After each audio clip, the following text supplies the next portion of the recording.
TF2, one of the most influential multiplayer games ever made, and of course it's made in the Source engine. It really did help kickstart the team-based shooters that we, well, see all over the place these days. And every time I get to showcase a mod from this series, I get really excited.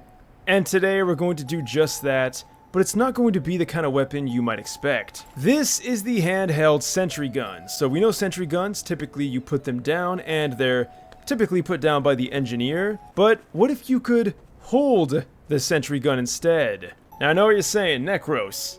This is a dumb-ass idea. And, I mean, the world model looks a little strange. I mean, okay, let's be honest here, at least there is a world model. A lot of weapons don't have one. However, it works kind of like you'd expect. It's just a gun. But this gun packs an absolute punch. As you can see, it effortlessly kills Odessa in just a few hits. Now, of course, it is better to test on an actual NPC that can take a few hits. And it does about 16 hits per bullet, and it does about 16 damage per bullet, which is not too shabby. Of course, though, it is not enough.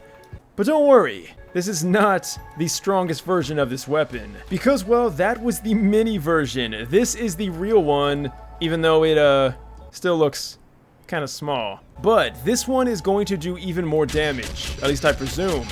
It also has a much lower fire rate, but I'll take that for more damage. Now sadly, there is not any kind of alternative fire, at least for these lower grade weapons.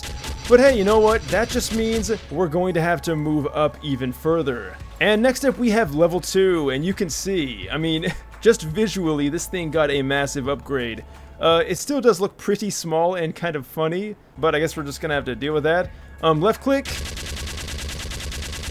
So a much higher fire rate. Also, guys, by the way, you can't see the ammo counter right now, but it's not going down, so effectively you have infinite ammo. Now, of course, this is going to really excel at a bigger group of enemies. I'll go ahead and let them loose just so they're not sitting there like an idiot.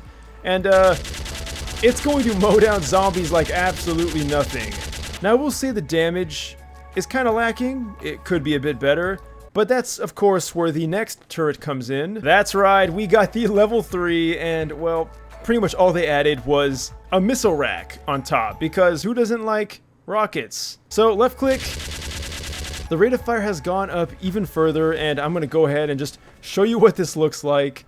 Again, it's still small. In fact, if we go through all of these, they're all pretty small. I mean, the mini is definitely the smallest, as you'd expect, but this really isn't all that much bigger. Alright, so just to give this a proper test, we're going to spawn some poison zombies because they tend to be a bit tankier. And I mean, it's not the fastest killing thing I've ever seen, but that is where the special ability comes in. This turret is the only one that has an alternate fire, and it shoots out rockets. That is pretty much the main reason you want to upgrade this. Now again, the rockets don't do a crazy amount of damage, but goddamn, they do enough to take out the zombies. And of course, not only that, but just having a handheld turret with a rocket rack on top is pretty damn badass. Alright, so what about something a bit more tanky like the Plyusch? We can see he's got about 4,800 health. So shooting, I'm gonna be honest, the damage hasn't really gone up all that much, if even any. Of course, the rate of fire is a good thing to increase the DPS, but the rockets... Alright, I think we have an issue here. Let's go ahead and try that again. Okay. Oh, there we go. So for some reason, the rockets don't do damage when you do a direct shot. That might be an issue with the Plyusch. Although when you do shoot the ground, it does look like he gets affected by the splash damage. The problem is it's doing such little damage, like we're talking double digits. But of course, if you have the Combine, well, the rockets are gonna have no problem. But again, the splash damage is kind of weird. It's not really doing a whole lot.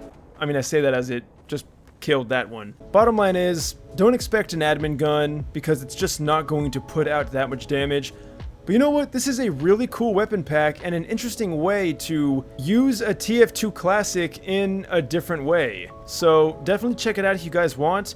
Now, of course, there is one thing left to take a look at, and that is going to be the Sapper, which I have no idea what the hell this does. Alright, after checking the comments, a lot of people also didn't know what it was for, but thankfully the creator, well, they pretty much said exactly what I said. If you do use it on someone who does have the sentry weapon equipped, it will steal it from them or destroy it, and that's kind of cool. So the next time you think of the TF2 Sentry, maybe try using it as a handheld weapon, because, well, it's Garry's mod, so why not? Definitely kind of a jokey weapon, and I love these kinds of mods, but guys, let me know your thoughts down below. As always, links will be in the description. If you want to leave a like or subscribe, you totally can. I'll see you guys in the next video. Thanks for watching, and until next time, farewell.